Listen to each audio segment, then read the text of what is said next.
This week's episode of our show has been sponsored by Fables, the new episodic monthly subscription from Ghostfire Gaming. Fables is an episodic monthly release that's an adventure that includes all of the maps, tokens, and everything you need to run it at your table. Each Fable comprises of 6 linked episodes released over 6 months. Put them all together and you have a complete campaign. Set in the worlds of Grimhollow, the first campaign, known as the Citadel of the Unseen Sun, takes place in the Estoian Empire, a realm of unending night, where vampires reign supreme and people live in fear of the unending darkness. In this first Fable, it's up to your characters to bring the light back into this dark world. And best of all, the final dungeon of this 6-part series might have been written by a certain pair of dudes who might be experts in dungeons. The first episode is coming in January of 2022, but if you sign up now, you'll get a discounted rate on your subscription. So follow the links below to get in your pre-orders now. And now, on to this week's episode. Greetings, my name is Monty Martin. And I'm Kelly McLaughlin. And we are the Dungeon Dudes. Welcome to our channel where we cover everything D&D, including advice for players and guides for DMs. We upload new videos on Tuesdays and Thursdays, so please subscribe to our channel so that you never miss an episode. If you've been following our channel for the past 2 years, Kelly and I have been going through and ranking the subclasses in Dungeons & Dragons 5th edition across all the books, all the classes. And we've finally come to the point where we've done almost all of them in the Player's Handbook, Tasha's Cauldron of Everything, and Xanathar's Guide to Everything. We've got a few stragglers left to go, but we're almost there. Wizards of the Coast continues to put out new subclasses in a lot of subsequent books, so we're going to be keeping up on those. But we thought with us almost catching up, it was a good time to look back at some of the subclasses that we gave the lowest rankings to. As we went through the subclasses, there were some that we realized did not meet our expectations. Although we very favorably talk about how B, A, and S ranked subclasses are all great to play, some of the lower ranked ones, especially our D tier subclasses, a lot of people asked what we might do to improve or fix these. So today we're going to go over that. As a bit of a disclaimer, this is a bit of our first draft of what we would start with to fix these subclasses, not a complete set of house rules that are ready to go. We would love to actually hear your thoughts and feedback in the comments below about what you thought about some of these fixes and ideas, because with any change to the game, it's very easy to speculate, but it requires a little bit of play testing before you know for sure whether something is going to work or not. So we would love to get the discussion started on what these fixes might look like, what you think of them as well, and perhaps other ideas that you might have for how some of these subclasses could get addressed. So in short, we're going to be looking at our overviews and talking points that we're interested in how we might improve these subclasses. There's a lot to discuss today, so let's get rolling. Starting off with one of the subclasses that I feel like we just got so many digs in, the Purple Dragon Knight. Take that. Take that, Purple Dragon Knight. The Purple Dragon Knight is a fighter subclass that we felt not only doesn't stand up to the rest of the fighter subclasses, but might be one of the worst subclasses in the game. The main things that we didn't like about the Purple Dragon Knight were not only are the features somewhat weak, but the features all seem to be tied to other abilities that the fighter gains, meaning that at the times that you want to use these features, you have to use one of the base fighter features, and you might not want those to sync up the way that they do. This makes it a really clunky subclass to use, and one that isn't very optimal at the table. Another big issue that we have with the Purple Dragon Knight is that Rallying Cry, Inspiring Surge, and Royal Envoy are the first couple abilities that this class gives you that are tied to your second wind or your action surge, or just give you proficiency in persuasion checks. But you don't get all of those until level 10, whereas a level 3 Battle Master could take the Rally maneuver, could take Commander Strike, and then could take the new Commanding Presence maneuver from Tasha's Cauldron of Everything.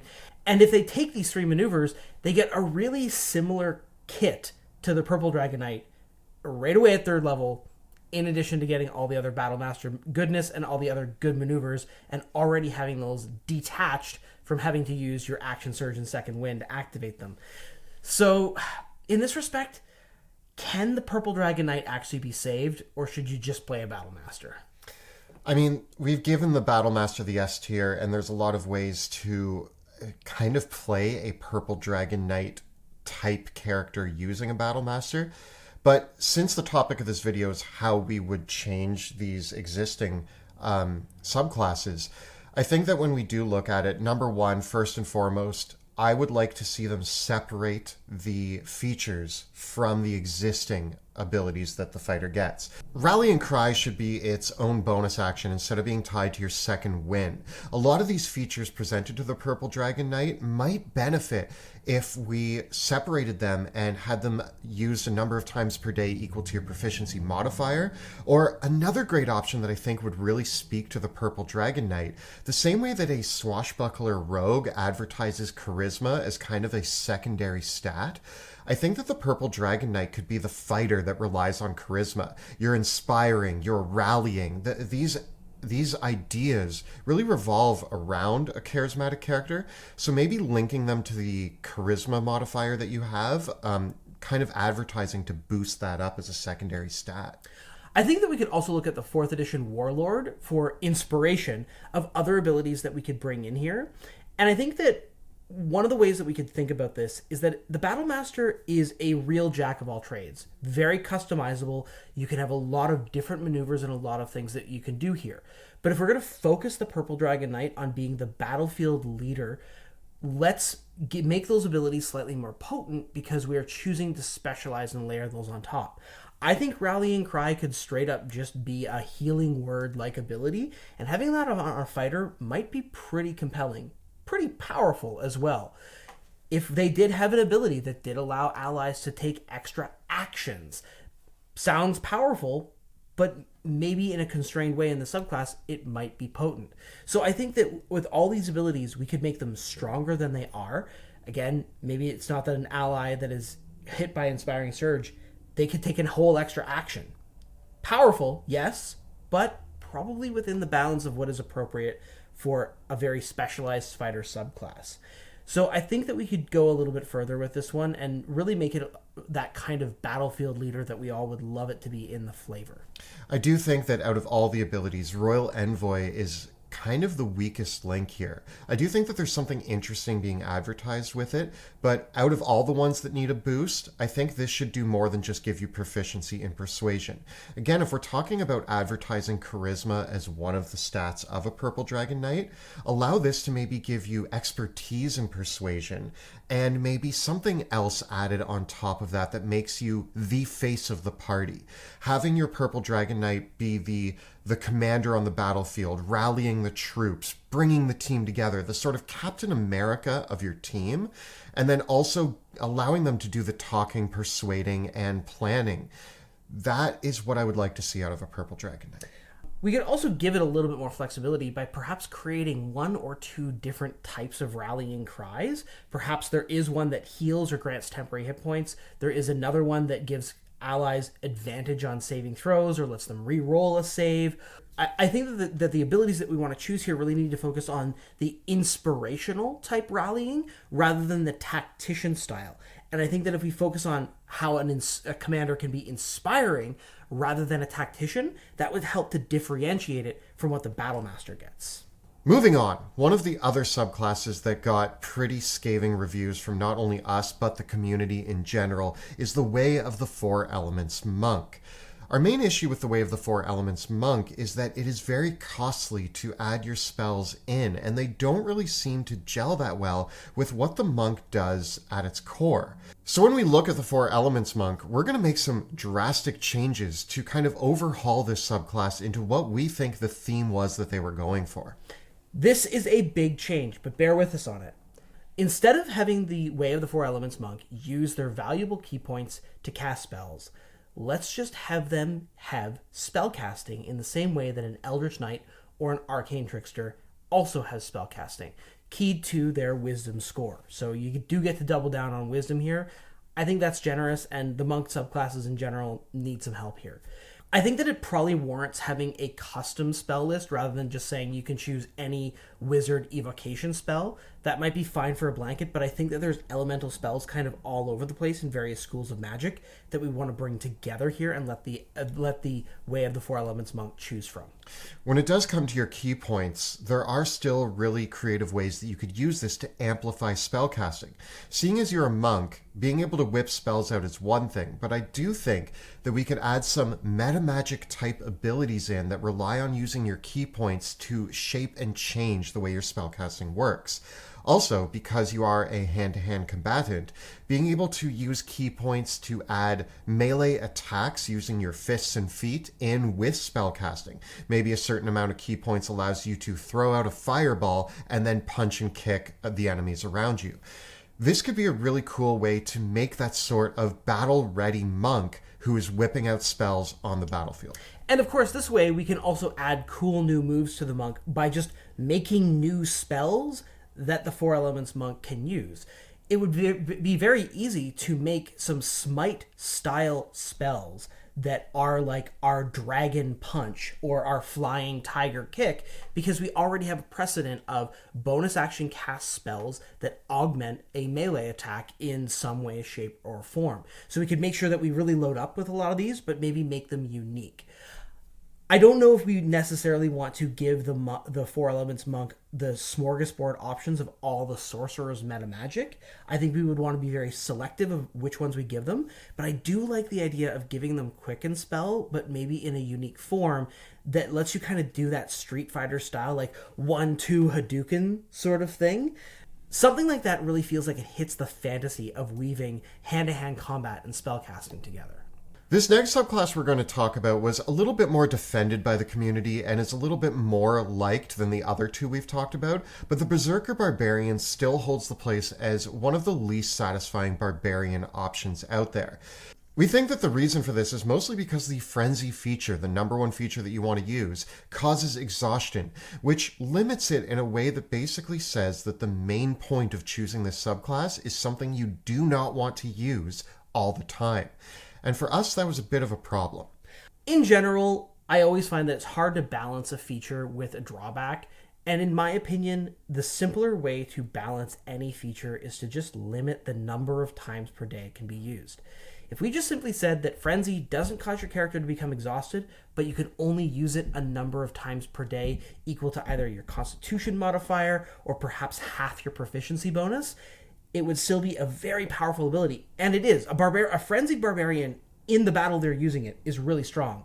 It's just the downside that comes afterwards is a little bit of a lame limitation. We had other ideas that we were thinking of for the Berserker Barbarian. One of the main ideas that we kept landing on, being big fans of Diablo, was the ability to do a whirlwind attack. We thought it might be cool that when you enter your frenzy, you're able to attack everybody within your range on that first round. Another way is to simply remove the limitation of the number of times per day it can be used at all, make it a straight upgrade to Rage, but have that bonus action attack only usable against a secondary target to really capture that kind of whirling frenzy that we all love about the fantasy of playing a kind of Berserk Barbarian, without necessarily the drawbacks associated with it. Overall, there's a couple different ways that we can approach this, and we heard from a lot of people that simply did remove the exhaustion entirely from Frenzy and said it worked fine as well. So it might be a note of just how the class is balanced as a whole, that limitation just could be removed. Moving on to one of the more liked subclasses, but one that we actually think doesn't quite hit the mark. And those who are rather experienced with it have echoed that idea that something about the assassin rogue doesn't quite advertise what we wish an assassin did. Mainly, surprise in 5th edition can be quite hard to achieve, and having a subclass whose main awesome feature, and it is awesome when you get to use it, but it is linked to the ability to gain surprise, which if you're in a party that's not going to be helpful in that, you might lose out on your best feature. Many of the other features that the Assassin Rogue gets, although cool when you read them, actually advertise something that a lot of DMs are pretty forgiving with most classes anyway. A lot of times when it comes to making disguises or creating a false identity, with a little bit of work, a lot of DMs, myself included, enjoy allowing most party members the ability to do this with some time and effort. A lot of spellcasters have the ability to do this, and yes, the assassin rogue should be better than they are at this. So we think a bit of changing up of some of these abilities might create a better assassin rogue. I also think that the support for poisons in the subclass is just non-existent, and it would be lovely to see a way of allowing the assassin to build their own unique poisons or actually do something unique with that poisoner's kit. Because right now, again, poisons are, do you have the money to buy it? But still, the biggest thing comes down to the assassinate feature. It's awesome to get a critical hit as a rogue, and it's awesome to get an automatic critical hit as a rogue under the right conditions. But tying that to surprise is pretty challenging, and we think that this ability could be more powerful than it is, and also more flexible and forgiving overall, without really upsetting the balance of how good the rogue is. One thing that we thought might work for this is, instead of tying it to surprise, if you have advantage on your roll and hit a number of times equal to your proficiency bonus, you can change that hit into a crit. This means that you don't need the surprise round. You just need the advantageous position, the ability to land that hit on your target in their weak spot, and you can say it's a crit. This feels really appropriate for an assassin rogue, and honestly, I don't think it would be too powerful. Well, of course, you still get the benefit of rolling all those extra sneak attack dice. We're making this a little bit stricter in the respect that, unlike sneak attack where you don't always need advantage, in order to turn this ability on, you would have to have bona fide advantage against the target in order to turn the hit into a crit. We could add the additional restriction that it has to be a melee attack, depending on the balance that we're going for here, but I think it might be okay to still make that a ranged attack as well, although it is a lot easier for a rogue to hide and get advantage on their attack roll and then make that an automatic crit. So that might be the area that I would want to playtest, of whether or not it's too easy for the ranged crit to be automatic and making it melee only. I also think there's an opening here of replacing some of those finicky abilities with the disguises and the false identities with something that feels a little bit more appropriate for the assassin. Give them one ability that really advertises being the master of disguise and false identity, and amplify that above what other classes can do in a really meaningful and easily broadcasted way. Another really cool idea would be to add something in like a flee the scene ability, where when the assassin kills somebody, they immediately get to make a free cunning action. This could be a really awesome way of getting in, killing, and getting out. Yeah, it really captures that Assassin's Creed style thing where you jump out of nowhere, kill your target, and immediately start running for it. And I do think that when we think of assassins, going back to this poisoner idea, we aren't really sure if the poisoner idea belongs as part of the assassin or if we should just have its own subclass for being a poisoner. But I do think that an assassin has more than just jumping in and killing in their tool belt. A lot of assassins are very crafty and sneaky and like to get away from the scene of the crime without any evidence that they were ever there. And I think being a master of poison and sneaking into the rich noble's gala and pouring a bit of poison in their drink when nobody's looking and blending in with the crowd and then getting out while they die from the poison that they drank is just as much of an assassin stereotype and fantasy that we want to see as sneaking in the shadows, jumping from the rooftop, and stabbing your opponent. Speaking of being in the shadows, another subclass that we did not rank highly, although the community did much more rigorously defend, was the Whispers Bard. The main criticism that we had of this subclass were the huge limitations on its ability to steal someone's identity, requiring that target has to be killed and the bard has to be within 30 feet of their time of death, and also that the bard can only then assume that identity once.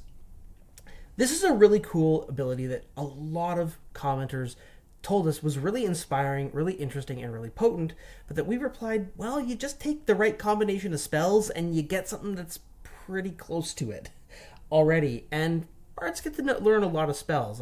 A couple extra spells known is not a bad price to pay for really good infiltration, especially when you don't have to give up your whole subclass for it. So we think that this ability should be a lot stronger, and probably let the bard kind of assemble their own Rolodex of past victims that they can pull out their identities, kind of like having like a psychic wardrobe of costumes that they can pull out. Perhaps even just a limit of up to your proficiency bonus, and allow you to assume those identities. Instead of having it to be a limit on the number of times you can do it, just say the bard has to use a second or third level spell slot, similar to how the College of Creation has to activate their ability again with a spell slot. And then you would have something that's more useful and more flexible. I think that the Whispers Bard would really benefit from this idea of being a collector of identities. Maybe if we look at their ability to assume identities, maybe the way that it works now is linked to not having to kill the target. They can knock a target out, steal its identity, hide it in the bushes, and go do their thing. But if they do kill a target, they can Rolodex that identity and use it anytime they need to. So this allows them to get in, assassinate an important target, and be able to adopt that target's voice, mannerisms, and basically their entire persona. Make them similar to the way we'd like the assassin to be better at infiltration. Allow the Whispers Bard to be the magical master of disguise. The ability to do that Mission Impossible face mask thing where the Mission Impossible characters just become other people for the purposes of infiltration. And if they can create that Rolodex of identities and sort of have the same amount as their proficiency bonus, swapping them out as needed. If they move on to a new area, they can kill a prime guard that they need to infiltrate into the castle and then assume the identity of that guard to walk straight in. This could be a really unique way of bringing this to life in a more broadly applicable and more powerful way. Also, one of the other favorite abilities of the Whispers Bard is their Psychic Blades, with the ability to add psychic damage to your blade attacks. This costs your bardic inspiration. What I think we should do instead is look to the rogue's ability to use sneak attack and give the bard maybe a more limited version of what sneak attack already offers. I think that this belongs here and would already make this a more sneaky and stealthy look at the bard. Many people did compare the bard's Psychic Blades to the bard effectively having sneak attack. It's not, though, because it doesn't have the same requirements as sneak attack. Instead, it's automatic, but you have to use up one of your uses of bardic inspiration. My counter proposal is to just give them sneak attack full blown, except reduce the damage die. So it starts out as a 1d6 sneak attack, and over the course of your leveling up, it maybe grows to a 4d6 sneak attack tops. That would be great, and it wouldn't then cost your bardic inspiration. Instead, I would make the Words of Terror ability usable as a bonus action, maybe lower the duration, make it a little less powerful, and have that something that can be used in combat as well, using your bardic inspiration. Finally, the Shadow Lore ability, which actually we mostly like. We think that this is an outstanding ability for a Whispers Bard, but there's one sentence that we think should just be removed entirely, and that is the sentence that says that this thrall that you've created, this charmed creature, will not attack a target on your behalf or get into dangerous situations on your behalf unless they would have already done so. We think that that should just be scrapped, and when you've charmed this creature, they should become your little thrall, your minion, and they should want to die on your behalf. I think that that's a way cooler Whispers Bard ability and really shows that you're the master of charming, manipulation, and identity theft. I think that this creates a more compelling package for what we all imagine our Whisper Bard to be, and could be a much more powerful character at the table. Now, these are the big subclasses that we ranked pretty low overall, but there were a few other honorable mentions that we did want to bring into this. The first of this is the Beastmaster Ranger, who in our original ranking did get a D tier ranking, but by the time we did that video, the Tasha's revisions for the Beastmaster Ranger came out, and we think they're pretty fantastic.